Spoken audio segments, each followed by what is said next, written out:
রাজশাহী কৃষি উন্নয়ন ব্যাংকের ব্যবস্থাপনা পরিচালক ওয়াহিদা বেগমের বিরুদ্ধে মানববন্ধন কর্মসূচি পালন করেছে একদল ভুক্তভোগীর আত্মীয়স্বজন। তারা অভিযোগ করেছেন ব্যাংকের এমডি ক্ষমতার অপব্যবহার, বদলি বাণিজ্য ও দমন নীতিতে জড়িত। শনিবার সকালে রাজশাহী কৃষি উন্নয়ন ব্যাংকের প্রধান কার্যালয়ের সামনে আমরা রাজশাহীবাসী ব্যানারে আয়োজিত হয় এই মানববন্ধন। মানববন্ধনে অংশ নেন ভুক্তভোগীদের আত্মীয়স্বজন সহ স্থানীয় সচেতন নাগরিকরা। এ সময় বক্তারা অভিযোগ করেন ব্যাংকের ব্যবস্থাপনা পরিচালক ওয়াহিদা বেগম আওয়ামী লীগের একটি ফ্যাসিস্ট সিন্ডিকেটের সাথে জড়িত থেকে কর্মস্থলে দমননীতি, অযৌক্তিক বদলি এবং আর্থিক লেনদেনে অনিয়ম করে চলেছেন।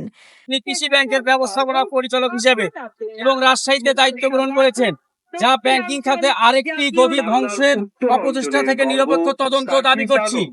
আমরা রাজশাহীবাসী আমাদের একটাই দাবি, ওয়াহিদা বেগমকে এখান থেকে অপসারণ করা হোক।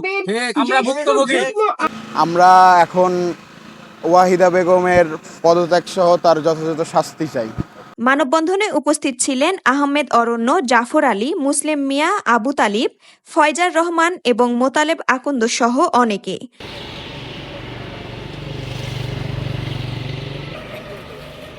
মানববন্ধনে বক্তারা তদন্তের মাধ্যমে এ বিষয়ে ব্যবস্থা গ্রহণের দাবি জানান সংশ্লিষ্ট কর্তৃপক্ষের কাছে।